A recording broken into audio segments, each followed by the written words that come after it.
Hello, everybody. How's everybody doing? Let me skip ad on the iPad. So I got about a 20 millisecond delay here between what I say and when you guys hear me say it. Now, there are some questions on the message that started before the chat, before Emmett Otter's thing there, about the JHS. And I saw that they were on the iPad, and I don't see them now. They are gone. Anything that was up before the beginning of the chat is gone. So copy and paste, whatever. Oh, the coffee fairy's making an appearance. Thank you, my love. Hi,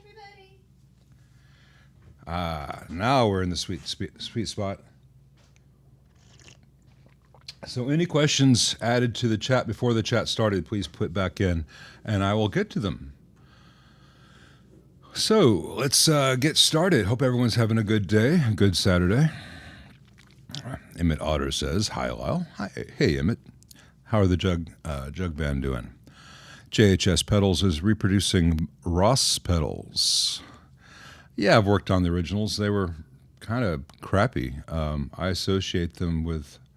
There was a music store in town that sold seconds, and they had crate amps and Gibson seconds and West Tones, and they stocked Ross pedals. I don't know, just I think it might be nostalgia for an 80s that I remember pretty well. Is they were just kind of if you can't get Digitech or Boss or something, you can get a Ross pedal.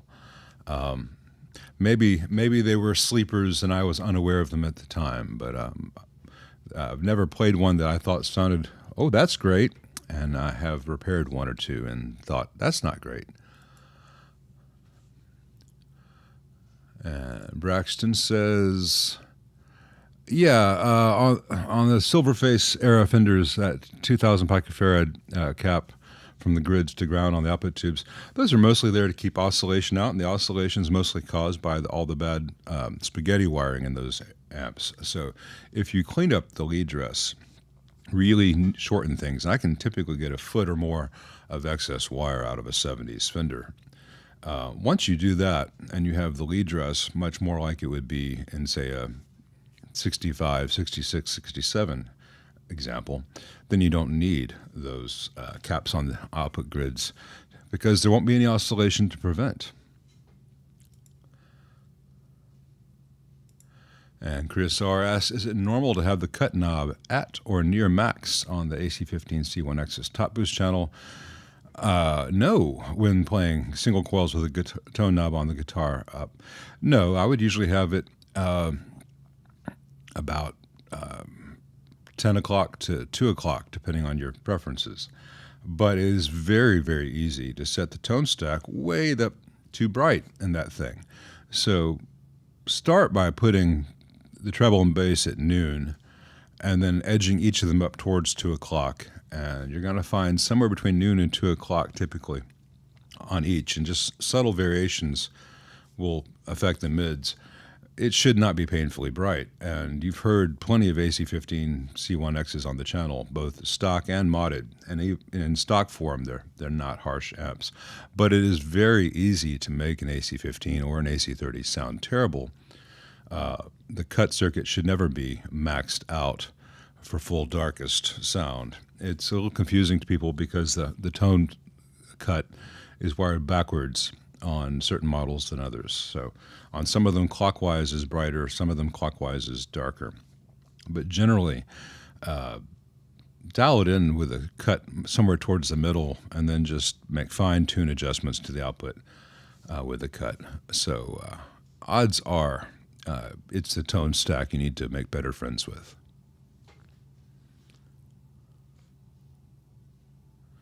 Thanks, Noah Rocks. Hey, Rob F. Let's see here. Thanks, Lambus. If you have a Class A amp with two separate channels, clean and gain, and the only gain is exceptionally noisy, what could be the case? Is a cheap Fender Rampart. Well, I don't know whether that's, I'm not familiar with the ramp part. I don't know whether it's a Class A amp or a cathode bias amp mismarketed as Class A. But the output section in this case would not be the cause of the noise if you have a clean channel. If the gain's exceptionally noisy, it could be a bad tube, could be a bad resistor, could be a leaking cap. But without your amp on my bench, I cannot tell you more than that. But the easiest thing to do is just try a known good preamp tube in there and see if it comes back to life. But the Class A, regardless of whether that amp actually is, if it's single and it's Class A. If it's push-pull, then it's odds are it's Class A/B. More on that in some other video. But the output section would not be causing the high gain noise. Hello, everybody. Hey, Matt, that's a question that used to be near and dear to my heart. And I see Travis saying the audio is slightly off sync from the video feed, which is frustrating because they were bang on earlier. I did a test video about 30 minutes ago and it was fine. We shall see. But I was a huge U2 fan up until, I'm not a big fan of Octune Baby. And then when it came out with Zeropa and Pop, I began to sour, and everything after that sounds like Coldplay. I don't understand how artists, and they're not the only ones. Stevie Wonder did it, Sting did it, Paul McCartney did it, go from just being right there in the zeitgeist of great art and great music and being so important, and then just, I don't know. That's a big subject. But my favorite tones are pretty much all on the Unforgettable Fire and Joshua Tree. I give the nod to Unforgettable Fire, but a lot of the stuff off Joshua Tree, not the Bullet stuff, but the Red Hill Town and Red Hill Mining Town and stuff like that is just great. Beautiful, beautiful stuff. And I never know how much of that is Edge and how much of that is Lanois, because Lanois had that same sound going kind of a little bit before. Probably they came together very nicely.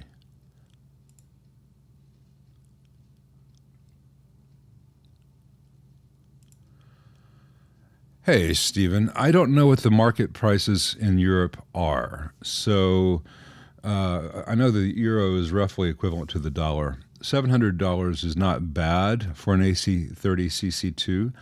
But in America, you can get an AC30 C1 used for $700 to $900, and I think that the custom, the C1, or I'm sorry, C2, the AC30 C2, which is the custom series, is in every measurable way and audible way a better built and better sounding amp than the AC30 Custom Classic.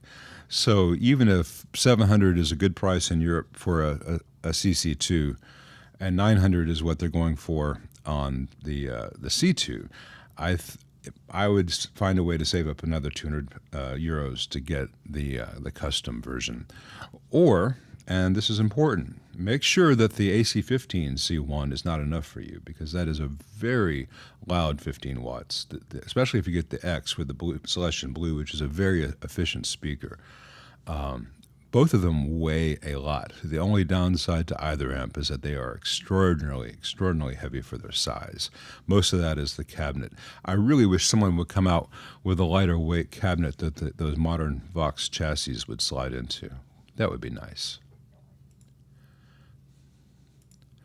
Hey, Wes. Hey, everyone. If I don't call you out specifically, I'm glad to see everyone here. But Wes, shoot me your phone number and an email. I want to talk to you about your bias you mentioned the other day. I put a reply on that video, but I don't know if you saw that. So I'm going to scroll. Whoa, there's a lot of stuff. This goes so fast. Real fast, let me look on here. Sync looks good, lighting looks good too. How's the audio sync for everyone? Because I can see the current stuff on the iPad, and my mouth is still moving. So I'm going to clap a few times. You tell me if the sync is good for you.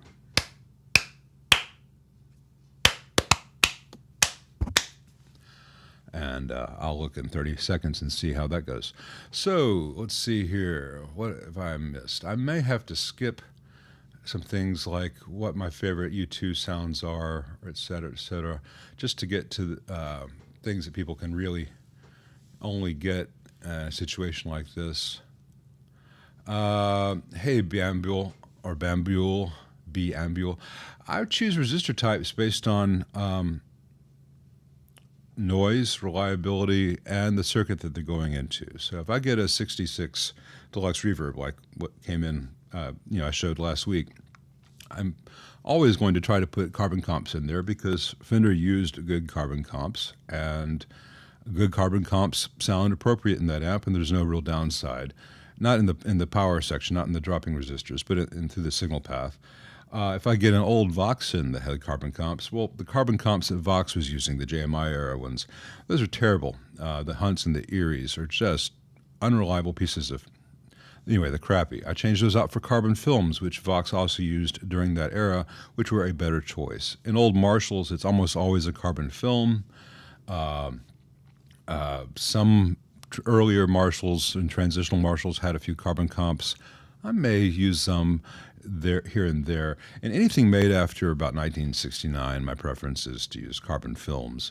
Occasionally I'll use a metal film. Metal films I find can be fine at certain places. In certain places I find that you lose, what's the best way to put this? A cumulative effect of different distortion characteristics and different overtones. So there are places where I think carbon sounds better than metal. There are places where I think a carbon composite has a slight edge over carbon film. Now, in a very high gain amp, I'm more likely to use metal film and carbon film, some combination thereof. And in certain instances, I might even use a metal oxide in the audio path on a very high gain amp. But they do have slightly different sounds, but it's not like you change one resistor and the amp is transformed. Like I said, it's cumulative, a little bit here, a little bit there. And as long as nothing's working against each other, it's going to be fine. If you're just getting into this and you want to build amps, buy a whole bunch of half-watt or 1-watt carbon films and don't worry about it. That matchless behind me, very expensive amps, chock full of Zycon 1-watt carbon films and chock full of Mallory 150Ms. Neither are expensive, neither are cork sniffery. They're just used well and they sound good.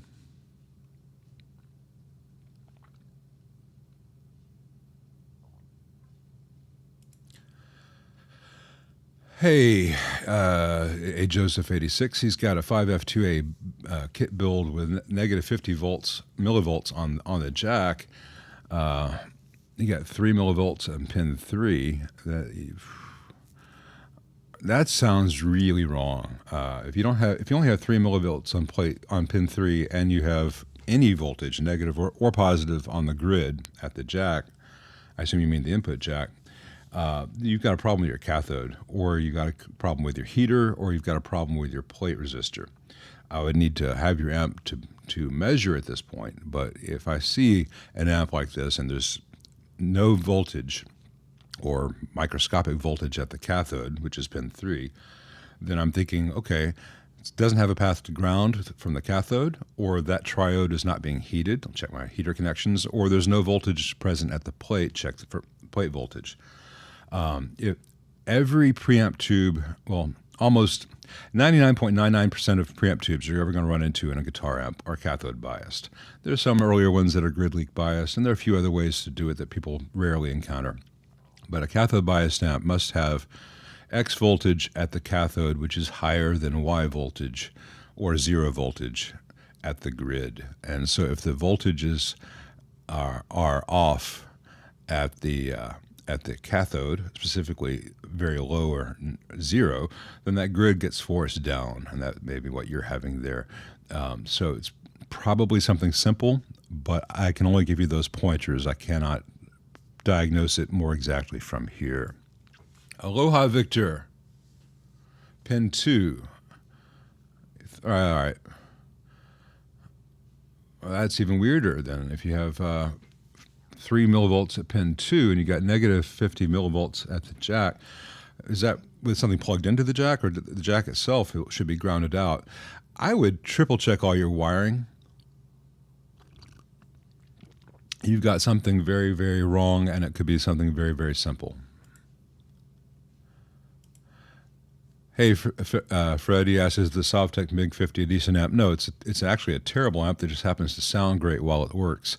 They're cheap, they're problematic, they're prone to weird failure modes, but they sound glorious when they make sound. So, it's one of those things. It's like driving an old British Triumph. It's great as long as you've got another car to drive the other 360 days of the year. Someone's going to say, I've got the MiG and I've never had a day's problem with it. Congratulations. There are guys out there still driving their Triumphs too, but it's not a predictable. It's not something to expect. Low flubby distortion in an 84 JCM 800 4010 high input jack. All new caps. All stock new tubes. Low flubby distortion. I would need a better definition than that. I would need to ask a bunch of follow-up questions. In general, you could be describing the sound of only half the output section working, in which case either you have a bad I don't remember if that one's the 50 watt or the 100 watt version. You could have either a bad output tube or a bad phase inverter tube or a problem in your phase inverter circuit, so only half the output waveform is happening. You could have blocking distortion earlier in the preamp circuit from a bad cathode resistor or a faulty cathode bypass cap. Occasionally, you would find that in a bad plate or cathode follower resistor. But without having your amp in front of me, I can't tell you more than that. And that, I don't mean to be mean, but your description's a little bit vague, so I would need more than just a low flubby distortion. Is it like lower volume than you would expect and kind of grainy, and it just cuts off kind of weird, like there's almost a noise gate on it? Or does it feel like you play a note and it's kind of squeezed out of the amp? Yeah, I need a little bit more information.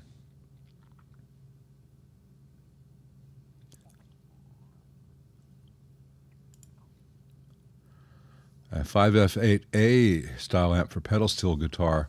I think it'd be great. I'm not sure what you mean by solid state solid state is too sterile for you, as in excessively sterile. Okay, I thought you wanted to get the range from solid state to sterile sounds, in which case the 5F8 is not the right sound for you.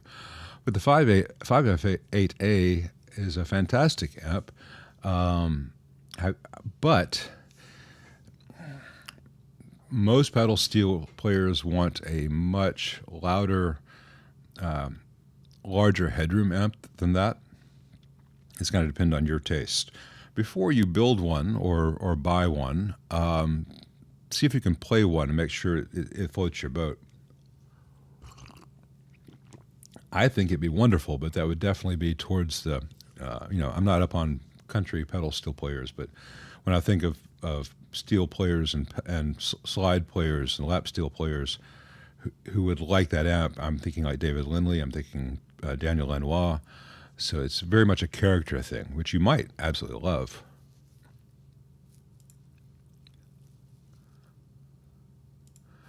Hey, Max, he wants to know about my thoughts on Victory amps. I've mentioned that in the amps under $1,000 video. I've only had, I think, 3. They all had minor things wrong with them.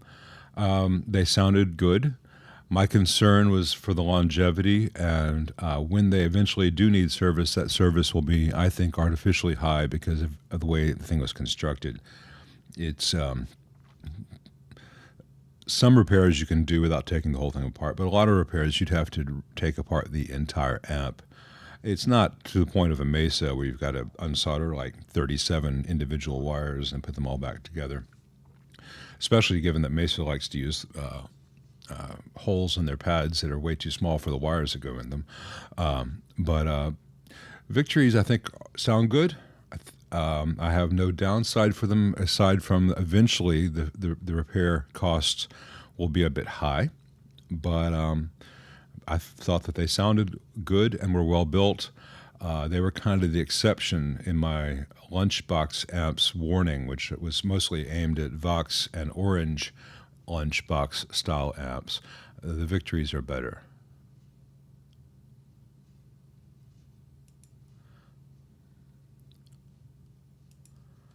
Hey, Clyde, yeah, 64 Tremolux head, 1200. That's a great amp, and to build one just like it today would probably be a $2,500 or $3,000 amp. So yeah, 64 Fender Tremolux, go for it as long as you have a good cab. Hey Zachary, yeah, I saw your email. I will be getting to those tomorrow. I'm still playing catch up from last week, but yes, I did see that. One of the problems I have here, and I just want people to understand, is that I know you as Zachary, and then the email was Z something else, or on the YouTube channel, someone will be like, hey, I sent you a thing and haven't heard back, and their YouTube handle is like Superboy47, and their email is blah, blah, blah, blah, blah, blah, .zagnut at Zillow.com or whatever. And I wish everyone was like, hey, I'm John, my name's Mike, my name's Barbara, whatever. It's hard to keep track of all these usernames. Hey, Brett. Yeah, I had the world's best answer for you too, and no one heard it on the Dr. Z. Yeah, you can put a post-phase inverter in the Route 66, no problems at all. It will sound great. Like every master volume, there is a downside. You know, as you turn it below a certain point, the presence control will stop. The presence circuit will fall apart. The negative feedback falls apart. The presence no longer does much. But you know, within reason of turning a 50 watt amp down to equivalent level of a 15 watt amp, the master volume does great. It's not going to make it bedroom or apartment friendly without some tonal sacrifices. And I went into, at that point, there's what the amp puts out versus how the speaker behaves at lower volumes, and then how we hear due to Fletcher-Munson curves, and our sensitivity to mid-range being greater than our sensitivity to highs and lows. It was a brilliant, brilliant answer, but I'm just going to sum up now for the sake of trying to get through more questions as, yeah, great choice.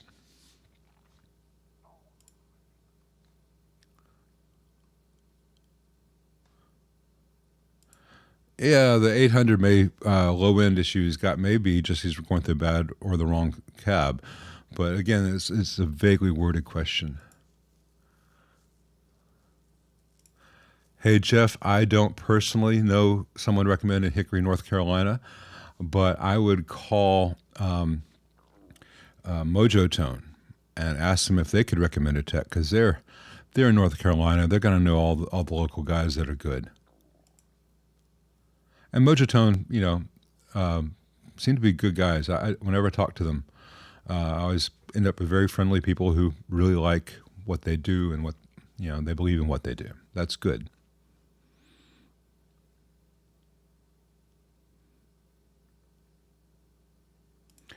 Hey, Andrew. He's got a 65 Princeton reverb reissue. The reverb decay is too long. Yeah, well, you want to reduce the tank, replace the tank. There's no need to mod the Fender circuit. The Fender circuit sounds great. It's just that modern production reverb tanks have too long a decay compared to the old Gibbs and Accutronics used in the 60s and 70s by Fender. And so you can spend a lot of money trying to change the circuit in the amp, and it's not necessary. You can buy, again, a Mojotone medium decay tank versus the long decay tank. The medium decay Mojotone tank has about the same decay length as the old Gibbs Accutronics long decay tanks.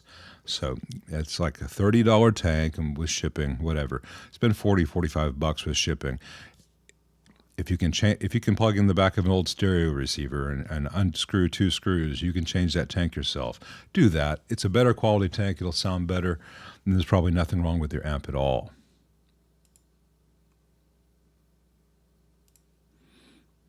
His 18-watt Marshall had the output transformer replaced, and he's lost headroom and volume. He swapped valves with no change. What are the?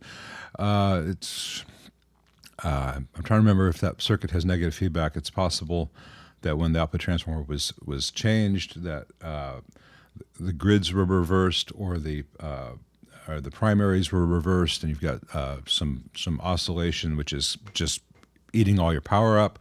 It's also possible that someone used a bad or the incorrect output transformer. But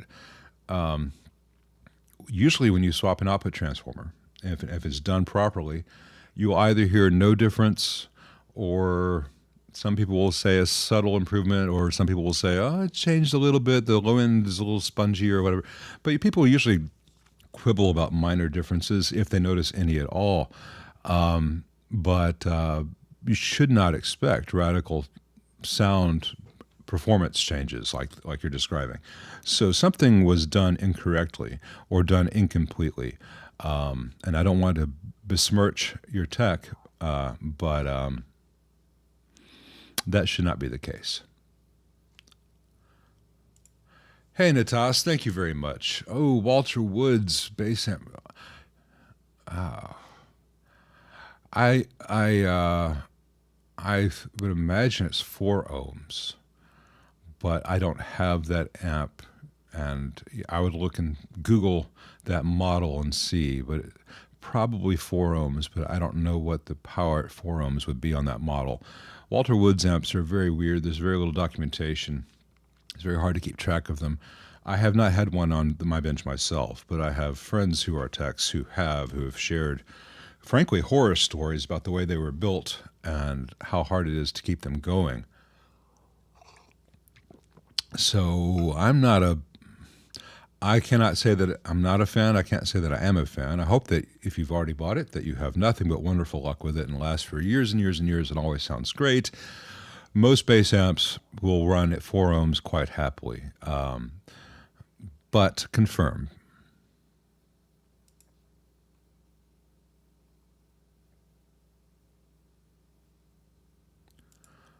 Oh, I've played every compressor out there, and they all suck. The only guitar compressor pedals I've ever played that are worth any good. I had an RNC compressor from FMR Audio that I put on a pedal board and put in a loop. I made a true bypass loop box with that in the loop, and that was the world's best guitar pedal compressor. Most of them just squash the hell out of things, which is its own particular sound. If you want to sound like, Paul Jackson on a Michael Jackson record, that squish, that all the nastiness is it's not a bug, it's a feature, or some of the country stuff. But I like to let the amp do the compression. I don't like to hear. I hate guitar compressor pedals. I like Robert Keeley. I don't like the Robert Keeley compressor either. It may suck less than others, but it's still, I don't know. It's like you're putting an obstacle between your fingers and the speaker.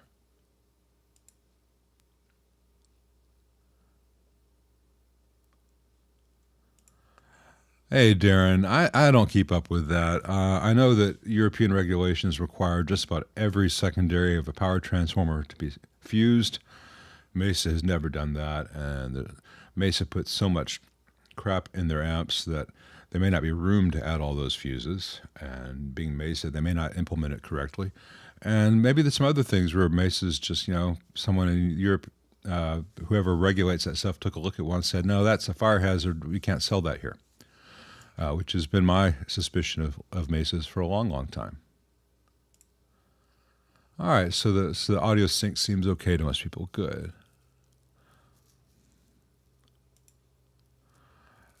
Armada, I can't answer that. If a Princeton is not a good first amp to build, because you will make terrible mistakes, because there are a lot of weird things happening in a Princeton.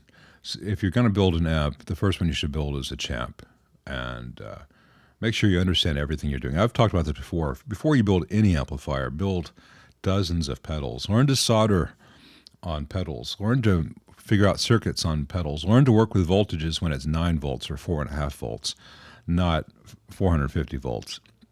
But I have never seen someone successfully build a Fender Princeton kit on their first try, and I rarely see people do a good job on multiple tries. I see so much bad work out there because they just connect the dots and it looks like they think it should on the diagram, but there's so many little things that have to be right. Feel free to go prove me wrong, and if you do, share photos here because we'd love to see it. But most players are much better off buying a reissue and doing the minor upgrades that I've shown, moving the heater wires, moving the screen grid resistors. But again, don't make changes to your Fender reissue until you've worked on multiple pedals and really gotten your solder technique down and understand how to set the temperature of your iron, because you will just butcher the PCB in a reissue Fender if you don't know what you're doing. I don't mean you particularly. I'm not singling you out, Armada. It's just a thing.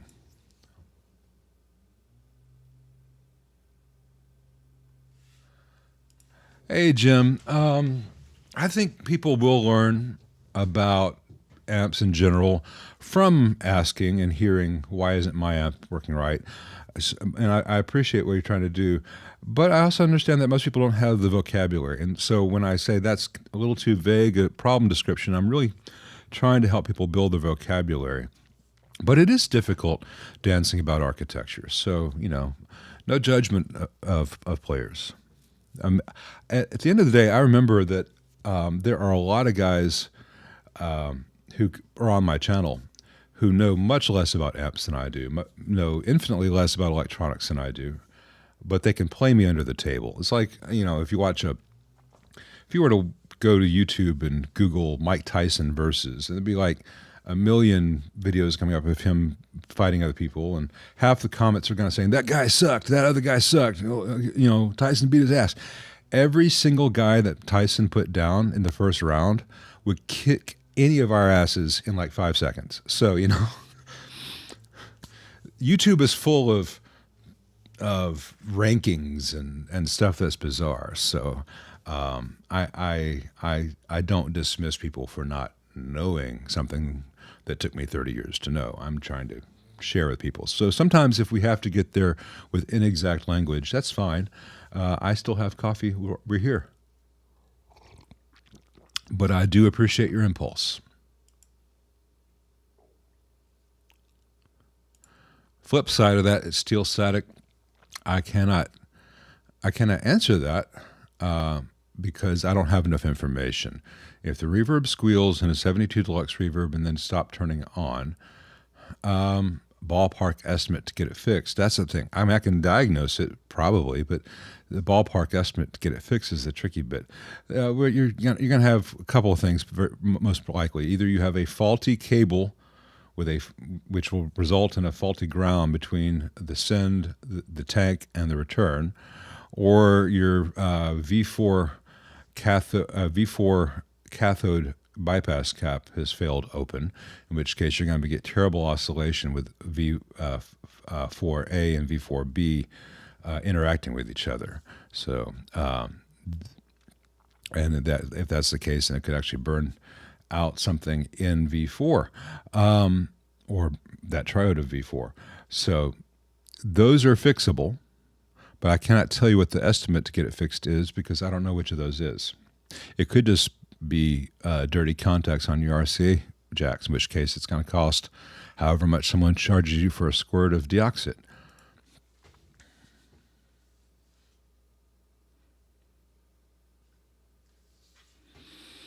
Well, Travis, I'm streaming at 4K, and I'm seeing it stream just fine.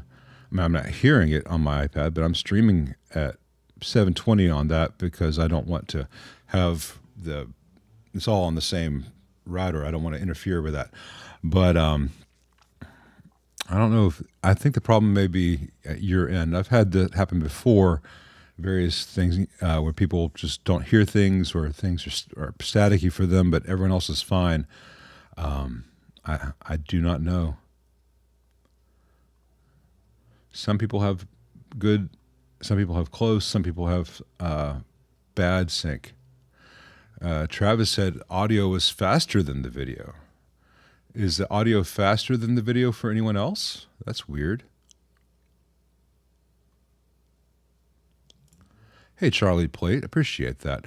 I like Nishikon 105 degrees. I have no problem with Rubicon or United Kimcon or Panasonic, but I find it best when possible. I just stay with Nishikon because I can say, let's go to Mauser.com. I'm going to go Nishikon radial 105 degree rated, 5,000 to 12,000 hour only. What's available, and look at all the little factors beyond that, and it just narrows down the pool, because if I'm looking at all manufacturers, it's too many to choose from. Option paralysis is a real thing. Let's see. Well, I'm thinking, all right, we've gone 36 minutes. I'm supposed to put things like this up all the time, my producer says. My producers, me, when I'm not actually doing this, but I forget to do it while I'm doing it. But I do try. Hit the wrong button. See, I need a new producer. Go away. Nag, nag, nag. All right, let's see here. Let me look on here. Other people saying everything looks synced fine, so I will know when I watch it back. I've got Logic with 3 plugins, and I'm only using 32 meg for a buffer, which is really low. So I've got the audio coming into Logic with 3 Waves plugins and almost no buffer at all. It says it's got like a 3 millisecond round trip total lag there. Then I'm going into another program which takes the audio out of Logic and then makes it available as an input, as a virtual mic for eCam here. And then I'm combining that with the 4K HDMI and streaming at 4K. So if we have a slight sync weirdness, that's pretty amazing, really. I'm also watching the damn thing to make sure I don't freeze again. So I'm just using so much power and bandwidth. It's amazing that what we can do this year. I can't. I had to pay a lot of money for it, but it's amazing. All right, so Dan just got a 2014 AC30C2 TV for $420. I'm not familiar with the TV. I guess it's just a different cab, but if you got an AC30C2 of any variety for $420 and there's nothing wrong with it, you're set. Just remember the JMI mods on the LP forum. That was for the custom classic, not the custom. So those mods got well beyond my intended initial audience for them. I was just posting some simple things most tech-savvy owners could do or have done to make their custom classics sound more like a real Vox. Not all of them are necessary with the C2, and the part numbers definitely are different on the C2. So if you look at what those mods are and you are already a tech, you can translate and see, oh, this is why. Oh, yeah, that carries over to this model. This isn't necessary, etc. So I would say before you have any changes done, play it for a while. Make sure you really like it. The C2 is a really good sounding app. And then I've got some videos on the channel showing things I actually do to that model, which are different than the old mods on the LP forum. Well, 425-watt greenbacks has worked traditionally very well for a 100-watt Marshall head. I'm not familiar with any place in North America these days where you can play a 100-watt Marshall head at the level that might actually endanger those 425-watt greenbacks. Almost everyone with 100-watt heads now is using a master volume or some other attenuation. But, the greenback has a certain sound, and if one dies, well, it's a series parallel thing, so you're still going to have some kind of load on the amp. You'll hear that something's up, and you'll turn the amp off, change the speaker. There are certain sounds, greenbacks with 100-watt Marshalls, Celestian Blues, Alnicos with AC30s, where there is a tone-cost trade-off. You're like, to get this sound, I recognize that I may have to change out speakers and replace them down the road. And everyone has to make that decision. Is it worth it? And for a lot of players, it is. But an awful lot of players have never blown out 4 greenbacks with a 100-watt Marshall.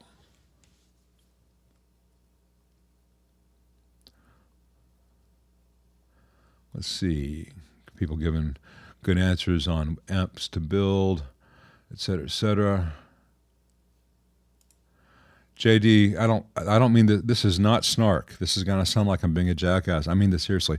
Don't put any filter caps in a Pro Junior 4. Give it away, sell it, hide it behind the couch, whatever. Don't waste your money. It's a bad amp. It's made like garbage. It doesn't sound good. It cannot really be made that reliable. I have one featured on the channel that I modded for a friend because he needed an amp and he had that. And I didn't charge him for it, but it's not worth. You can polish and polish and polish and polish, but those flecks of corn are going to keep coming to the surface. Hope no one's eating lunch at the time.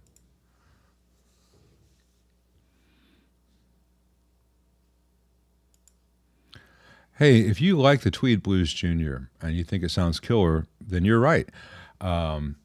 Some of the speakers are really boxy. Some of the speakers they come with aren't so bad. It's a very small dimension 1x12 open back cab, so it's not a great environment for any speaker. Some speakers they come with are better than others. My main problem with the Blues Junior is that they keep catching on fire and self-immolating, and I think that's an unfair thing for Fender to keep doing to owners, particularly at the lower end of their pricing tier. They take advantage of people with who are less able to be taken advantage of. This was especially true back when Blues Juniors were $300 to $500. Now they're $900. So maybe people are more able to spend $300 getting their $900 amp fixed, but they shouldn't have to.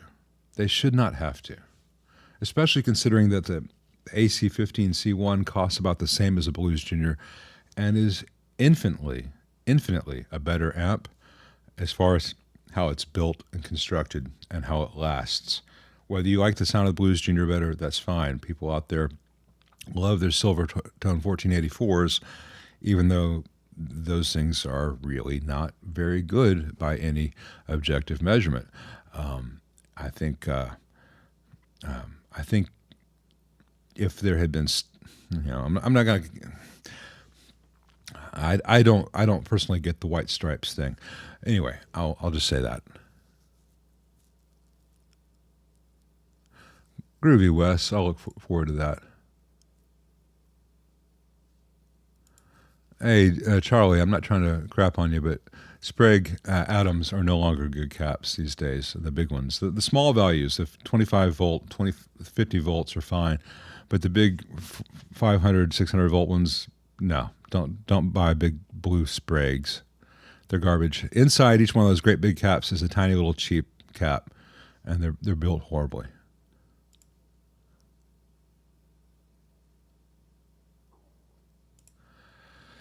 Hey Kirk, most Nationals are not very good amps, and they were cheap to they were really cheap to build. They were designed so little Johnny had something under the Christmas tree after seeing the Beatles on Ed Sullivan,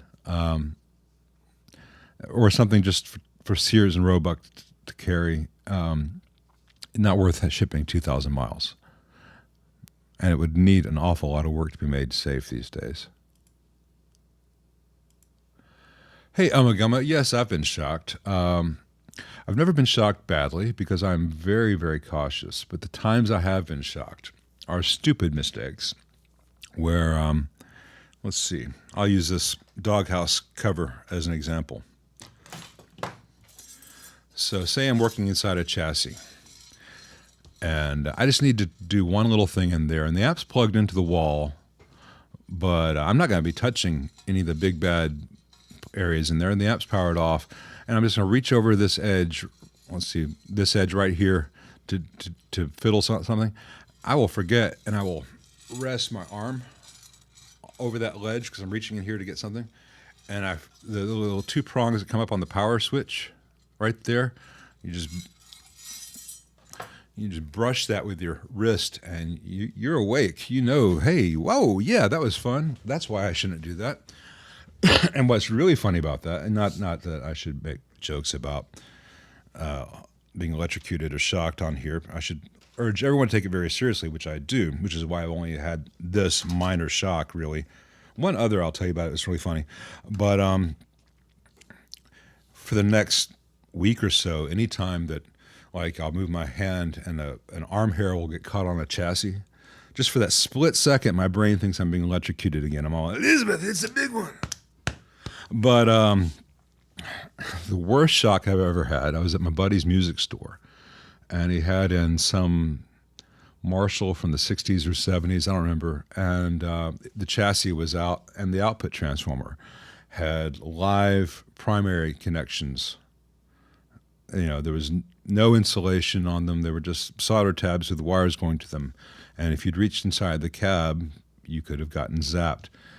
And I had just explained to everyone how dangerous this was, that this would never be salvable today because it had those exposed leads. And I was behind the amp getting it ready for the owner to test it out. And I reached over the amp to adjust a knob for the guy. And again, right here, I brushed against that primary connection, and I had a brief encounter with 400 volts. It was did not make me look very good. But hey, anytime you get electrocuted and you can make fun of yourself afterwards, that was a good way to do it. Now, someone gave me crap on the channel before because I said electrocuted once and it wasn't fatal. You should have said shocked. Electrocution means that you died. Some people were really a lot of fun at parties.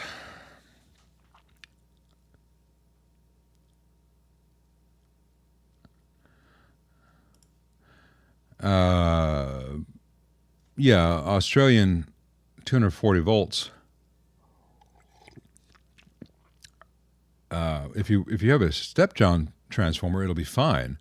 But if you plugged it straight into Australian 240 volts, you're going to blow that fuse in a heartbeat. At which point, I'm glad you blew the fuse. But amp's probably fine. If not, then you might have done some minor damage to probably the 1 in 4006 rectifier diodes. But odds are that fuse saved you. Clyde, I can't tell you if you're crazy or not. If you like the space tone with the 51 pedal more than a Friedman JJ, that's fine. They're very, very different sounds. The 5150 pedal does a very different thing than the Friedman JJ for high gain. They're very different kinds. Hey, if you're stuck sweating over whether you like the Swart with the 5150 more or less than the Friedman JJ, that's a really tough position for you to be in.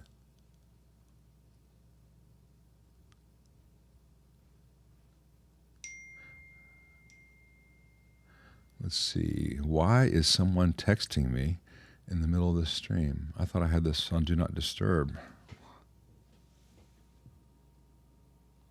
It is on Do Not Disturb. So don't disturb me.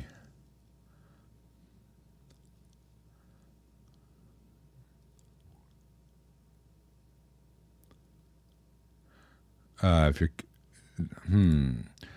You just recapped your vibro champ, and the treble seems to be cutting out for no reason. Amp is even bassier now. It would not have anything to do with recapping it. You might have done something else wrong, but I'd have to have it. I would have to have the amp in front of me. If the treble's cutting out for no reason, there's a reason. But you need to look at the entire tone stack circuit. It could be the pot. It could be the 250 picofarad cap, Could be wiring. It's not going to be anything to do with the filter caps.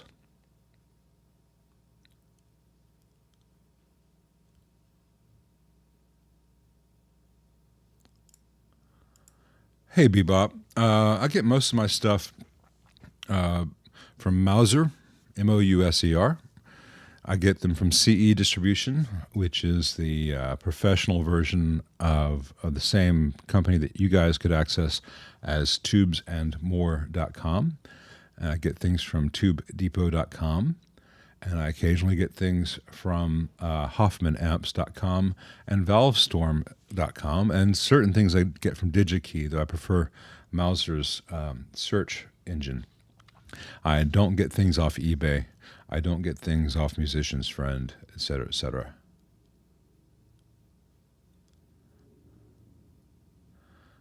Let's see.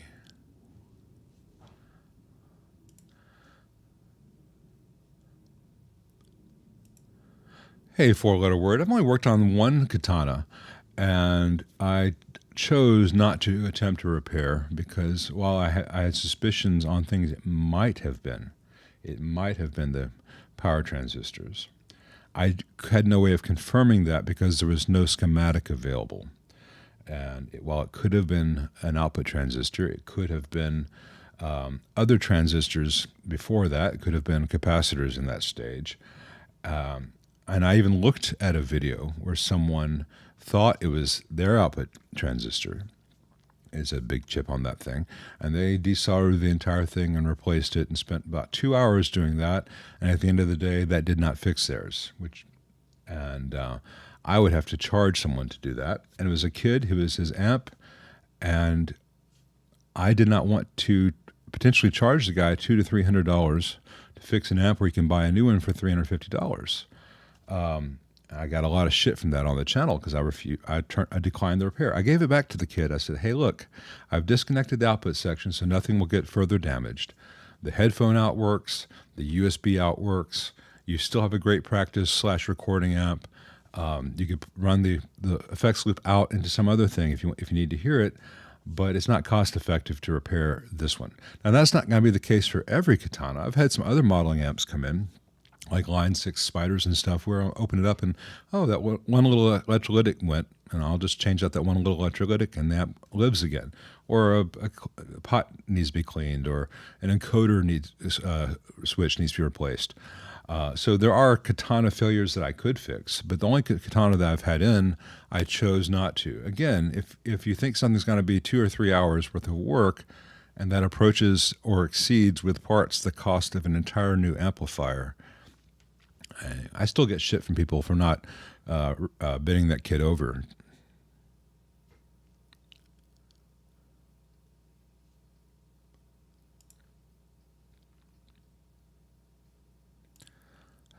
$1 million.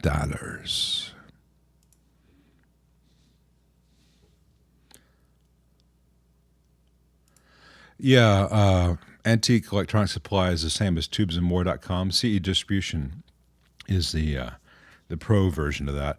And they have started stocking a lot of the Vishay axial electrolytics that I love, that I've long had to get from Mouser's. So I don't know whether it's synchronicity or someone's been watching my videos and saying, that's a good thing to offer to guitar techs. So I don't know whether I should take credit or be offended that people are stealing my thunder. I have a fan off in the corner that just keeps air circulating in the room. I'm not that concerned with it. Maybe I should have been concerned with it, but I would have been concerned with it 30 years ago. So if there's any detriment to that stuff, it's probably too late.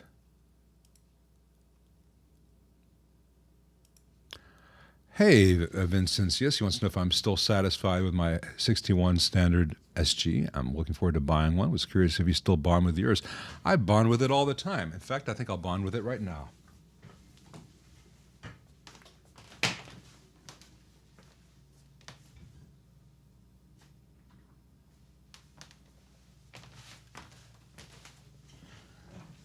So, I'm not sure if this is going to be in tune. Pretty close. So this is that matchless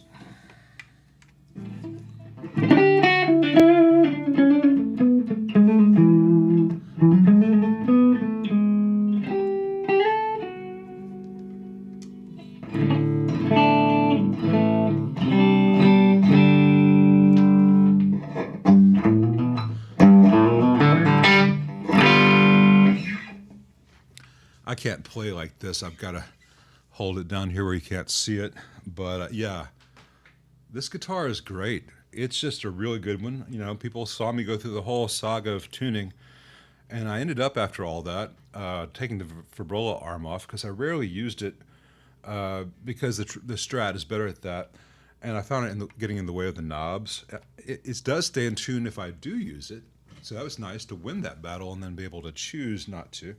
But it has a sound my other Gibsons have never had. It's like a big Telecaster.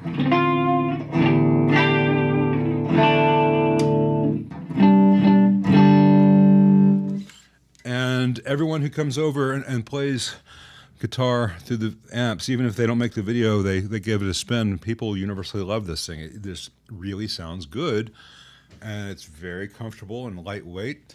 And you know,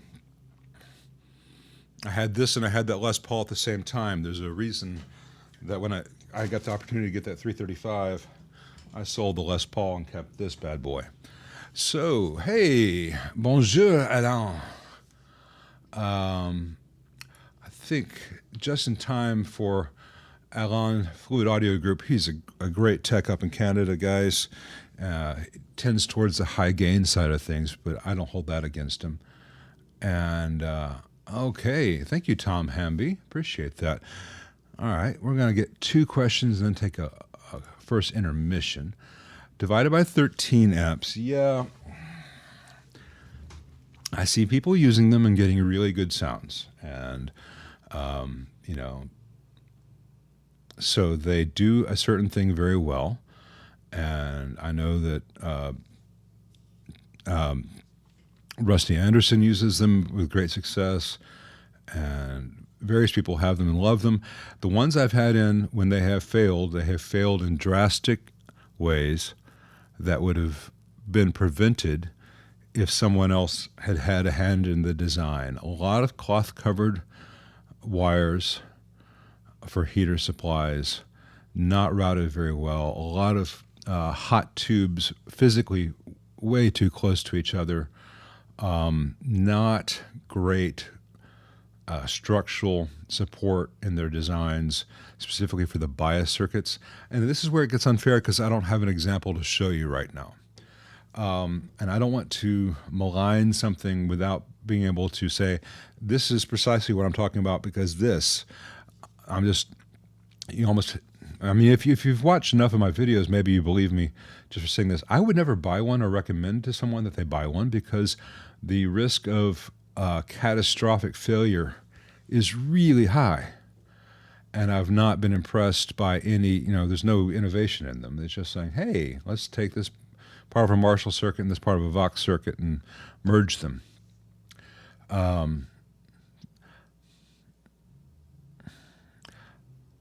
People who have them love them, and I hope that everyone who has one continues to love it for a long time and that it never catches on fire because of predictable, easily preventable failures that seem to be systemic.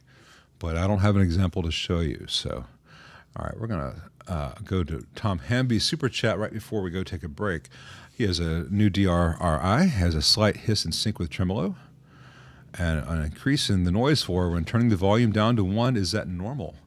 Well, if you have a hiss in an amp and you turn the tremolo on, the hiss will go on and off with the tremolo because it's muting the output of that channel. So that part's normal. If your noise floor increases when they turn the volume down to 1, that's often a sign in amps in general of it could be a faulty ground or a ground loop. In the case of the DRRI, it's most likely either the beginnings of a bad filter cap or a bad preamp tube. If this is on the vibrato channel, the reverb channel, it would be V2. So I would try a different tube in V2 and also a different tube in V1 because they do share a cathode before worrying about anything else. But if the noise floor increases when the volume is down to 1, I assume you mean on the amp, not on your guitar volume. But you could have a bad solder joint, a loose connection somewhere, or the stock, not great IC brand electrolytic caps are beginning to show their value. So we're going to take about a 7-minute intermission. Everyone can go get a cup of coffee, et cetera, and we will regroup soon. So I will see you guys in just a few.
Sorry, I didn't mean to mistime that. I dropped a spoon. Coffee is a necessity in my life, you see. So, let's see. I'm going to have to wrap this one up at 3 today. So another hour-ish. Got a family thing I need to take care of. So it's not going to be till 4 this time. But I appreciate everyone joining us. Let's see if I can get through stuff.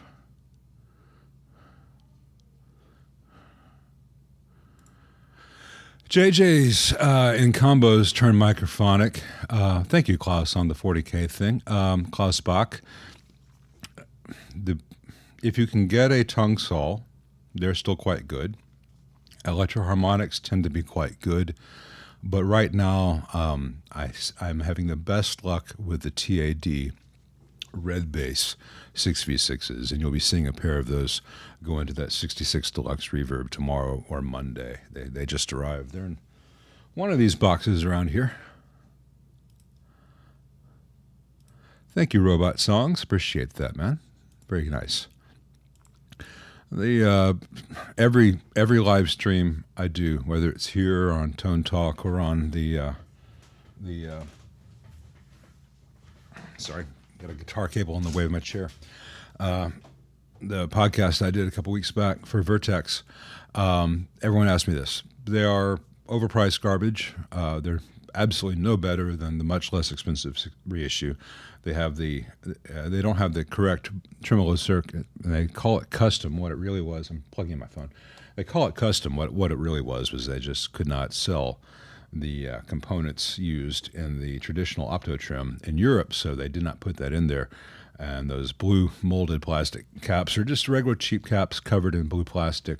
I find it insulting, and for the price, you can buy an actual 70s Deluxe Reverb and have it restored and made beautiful, and you have something much, much better.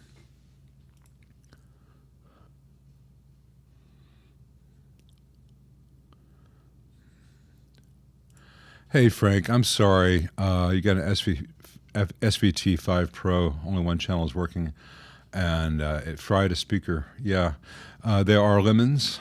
They are expensive to fix. They are extremely heavy.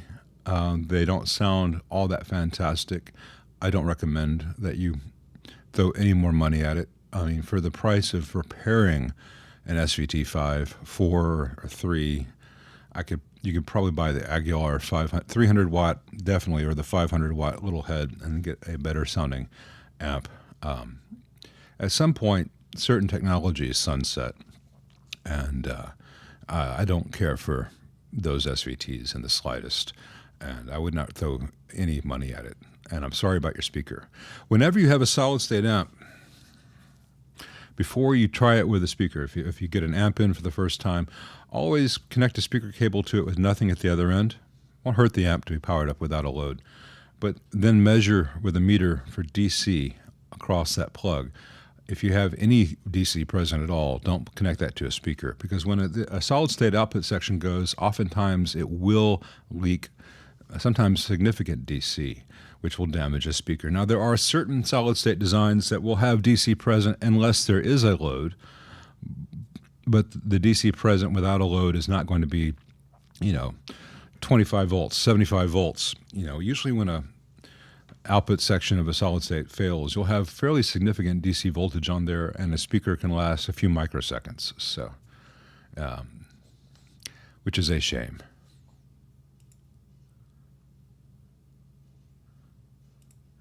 Hey, Travis, you want to talk about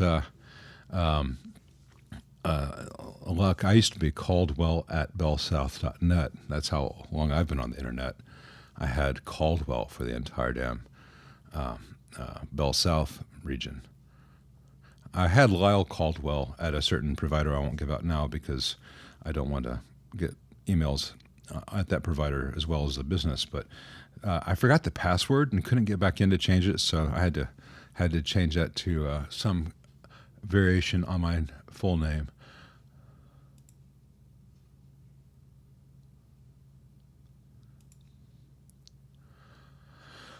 Ooh, he has a 74 basement 10, and he wants to make mods to the normal channel, which is in for new caps and the other maintenance. He likes the studio channel, but normal's too muddy. I don't remember specifically the differences between the studio channel and the normal channel on the basement 10. I haven't had too many basement 10s in, but just first thing that comes to mind is that every Fender channel has pretty much the same topology. So if you wanted to change that normal channel to the AB763, all the eyelets are there, which will support that. One of the things, I've mentioned before, it's always tempting to pretend to know things that I don't actually know. If I had your amp here, I'd look at it and say, oh, that's what they did, and therefore I will do this. But I don't remember the Studio 10, Basement 10 Studio normal channel setup off the top of my head, and I don't have time to look it up right now, which would just be showing you that I can read a schematic. But it'd be complicated for me to share it here on the screen with you. I've not set up for that. So, but if it's easy to mod. Yeah, Alan knows what I'm talking about. The FMR RNC is a great thing.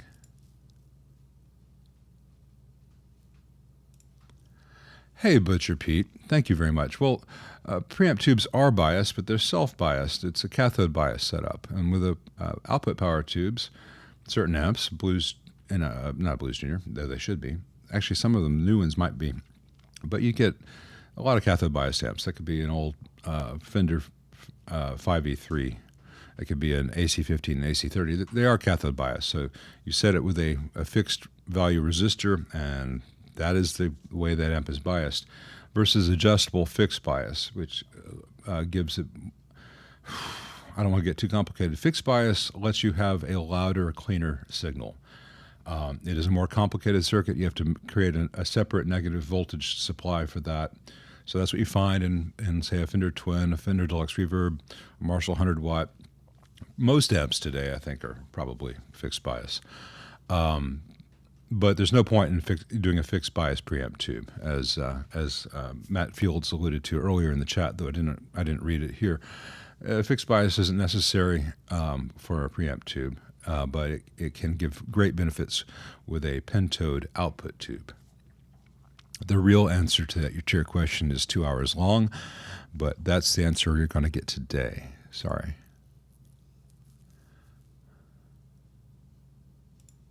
Yeah, I had a client who had the Origin Cali 76 on his board. It was really noisy. It could be dialed in to sound good, but the only way it sounded good was to do it kind of in parallel with not too much compression, trying to make it behave like a studio compressor. But it still had a real high background noise. I thought way too much. That client eventually agreed with me and sold it for something else.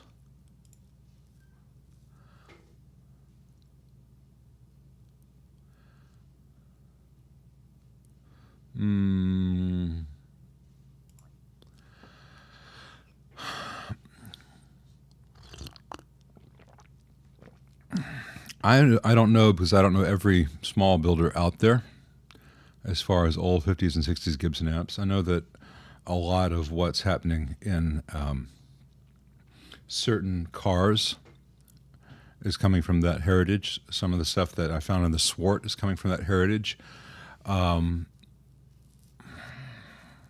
A lot of the really great old examples are the pentode tubes, like, is it the 5189 in the Gibson GA40, and I love the GA18T as well. But a lot of the sound of those amps is not just a different tube type, but Gibson really liked some higher plate resistors than Fender did, and that leads to a lower headroom kind of squashed sound. Pretty much any Gibson before the introduction of the T filters is a good candidate for a tone monster. And once they start putting those T filters in, those amps tend to sound pretty yucky. But the nice thing is you can just bypass those T filters. And so a lot of the mid and later 60s Gibsons will just come to life at that point. They won't sound vintage correct, but they'll, for the first times in their life, be a real fire-breathing tone monster.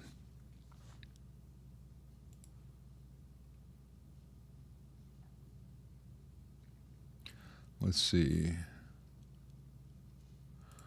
Well, bass compression is a very different thing, Charlie, than guitar compression. I have not tried the Apex Punch Factory.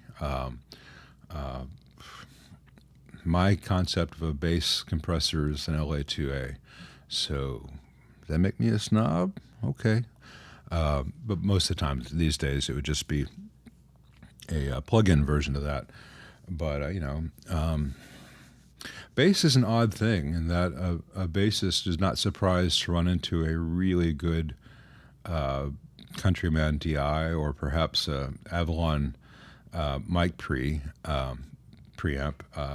and then run from there into distressor and then straight to tape, and that's the sound. Whereas if you do that with a guitar,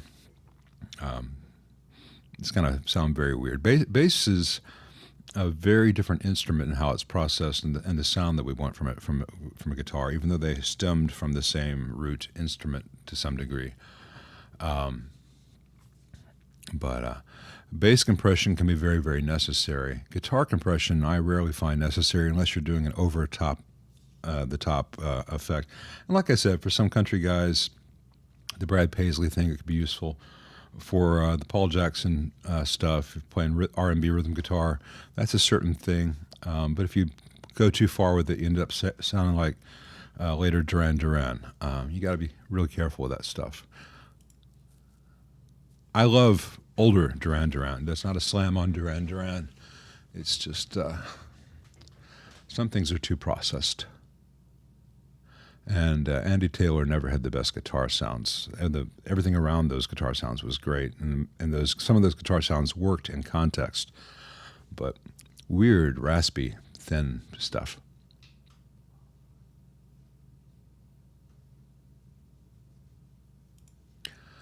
Oh, T777. Hey, if you love the 57 Custom Champ, that's great. That's great. It's very similar to a real 5F1. It's just got not very good capacitors in it, and it often has wiring mistakes from the Fender Custom shop. Hopefully yours is great. Well, there are a lot of... Lee in the Spring says, how would you describe the matchless sound compared to Fender or Marshall, etc.? Well, I've not played every matchless amp out there, and the ones I have played have varied quite a lot. This little Lightning 15 is essentially, like I said in the video that came out this morning, the top boost channel only version of the AC30 done in a 15-watt version. So it's not a true AC15, but it is a 15-watt version of one channel of the AC30. It is slightly over-filtered compared to the real thing, but not so much that it makes it feel stiff. It does lack a cut circuit, which means that it tends to be a little bit bright and will get hissy if you let it. You'll get to hear that in the last playing video. Other matchlesses have been very much inspired by Vox, but are then heavily over-filtered and biased way the hell too hot. And they can be noisy and stiff feeling. I don't care for them. And I think that matchless became well known because when they came out, say 87 or so, the stuff that Fender and Marshall were making was, the Fender stuff was really not good in that time period, 87. And Marshall was still dealing with like the split channel 800s, which had a really weird channel interaction. The channel changing circuit in that was terrible, and the clean wasn't great, and the reverb wasn't great. So in comparison to the two big boys offerings, matchless sounded phenomenal, and Vox was kind of a non-entity at the time. They didn't really come back until the TBX was offered. Of course, 87, that was also the time of rack MIDI stuff, and everyone else was trying to get their amps to do 18 million things. Mesa, I think, already had out the MIDI preamp, and the ADA stuff was out everywhere, and Marshall was getting into that. And everyone was trying to do everything all at once, By the way, if you haven't seen Everything Everywhere All at Once, go watch that after this. It's phenomenal. But it was a much better movie than it was a guitar amp movement. And then Matchless came out and said this amp does one or two things, and it does them well. And while I don't think it does them as well as it's possible to do them, and I don't think that they hold up as well as they could if they were run a little bit cooler and had some slightly better component quality assembly as far as choice of materials for faceplates, like I showed in that video yesterday. They were so much better than what else was on the market. So I see why people like them, and especially back when they were shipping with new old stock tubes, really good quality 70s and 80s American production tubes, they lasted a lot longer than the same amp today will if you put JJs into it or electroharmonics, et cetera, et cetera.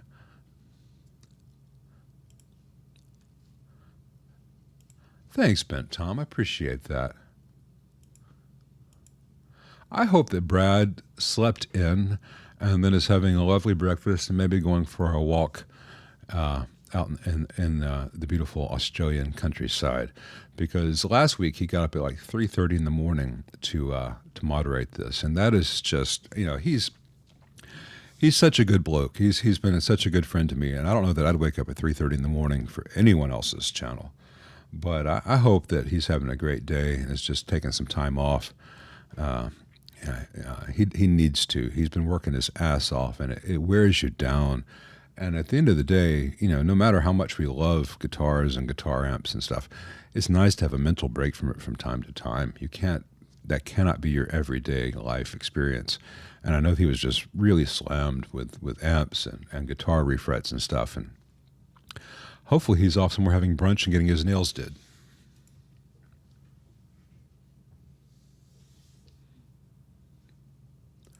Exactly, good. And there you go. If you have MG Triumphs, et cetera, you need to have spares.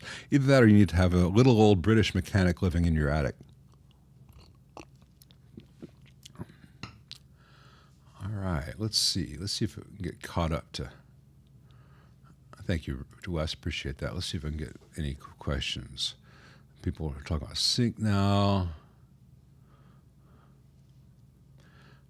Audio ahead of the video for some people. That's really strange. I'm not sure how that would work. Alan Harvey. There is no Mesa t-shirt that would fit me or that I'd wear. Thank you very much. I hope life for you is good in Sweden. It is a very cold place. Maybe not at the moment, but I've seen the videos. Jay Park, I do not have a favorite tube brand for rectifier tubes. They seem to take turns as to which brand works, which brand does not. And there are always weird things like a Softek 5Y3 really isn't a 5Y3, et cetera, et cetera. I usually go with a vendor that I trust, that I know has a good return policy. So if I have a problem, there won't be any argument. I just get a different tube.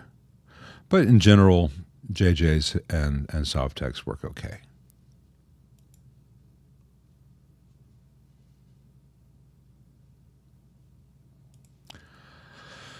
Oh,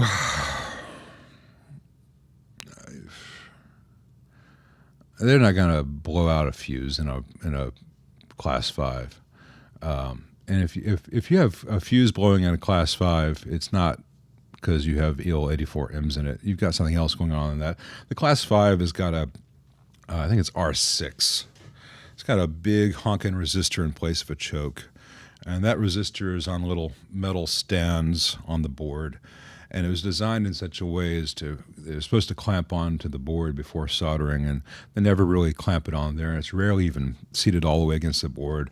And there's enough current through that resistor that the lead-free solder they use gives way, and you get arcing. So if you have arcing in your choke resistor, let's call it a choke resistor, that's more likely to cause a blown fuse than anything else. And that arcing is likely to get worse if you then have a different output tube that draws a little bit more.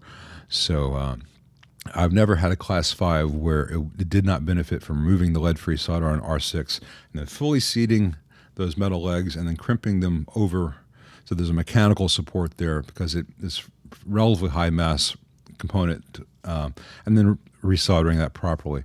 But I don't work on Class 5s anymore. It's just not, they're not worth putting the investment into.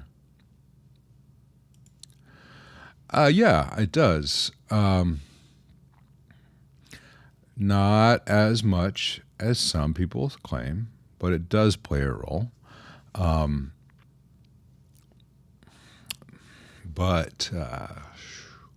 what's the best way to put this?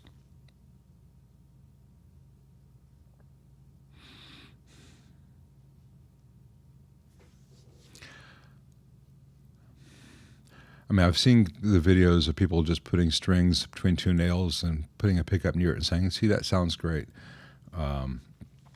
But I also know the difference that the neck resonance makes into how a guitar speaks.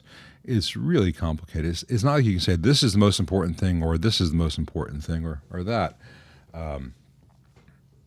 It's everything. It's everything working together. You know, that video of Joe Restivo playing through the car and the top hat last week, where one of the clips people really liked, he was playing a Squire through the car, I believe, and it had Fralin pickups in it. So cheap guitar, though people pay crazy amounts for those made in Japan Squires these days. You know, a fairly cheap nondescript Strat with really good pickups, and it sounded great, but it sounded very different than those pickups would have in either of my two Strats, which have different body wood and densities. You know, his guitar sounded very different than my guitars, and I've played Fralins in lots of different guitars, and the pickups aren't the only factor, and the wood's not the only factor. And you can have two guitars with the exact same specs, weighed the exact same thing, made the same day by the same guy with the same stack of wood, and one of them is a gem and one of them is a turd. It's just one of those things, man.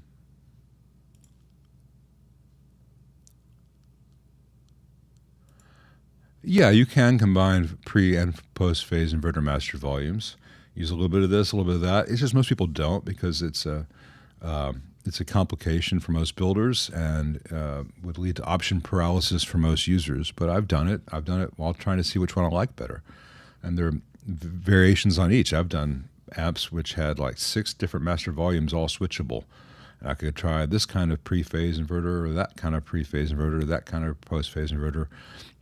They all have trade-offs.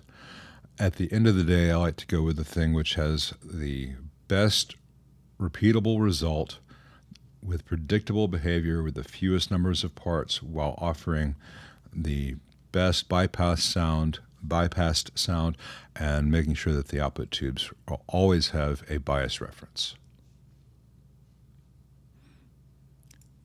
I cannot answer that, DB. You should play a Friedman Little Sister. I cannot tell you whether you should buy a Friedman Little Sister. You should play a Friedman Little Sister. You should play some of the other Friedmans in that range, in that style. And you should play a few other manufacturers' amps in that style. But if you like the sound of the Friedman Little Sister, it is an excellent amplifier. Buy it. But I cannot tell you whether you should unless you have played it first, because he's got like 10 different models and they all sound slightly different. Sometimes they sound a lot different.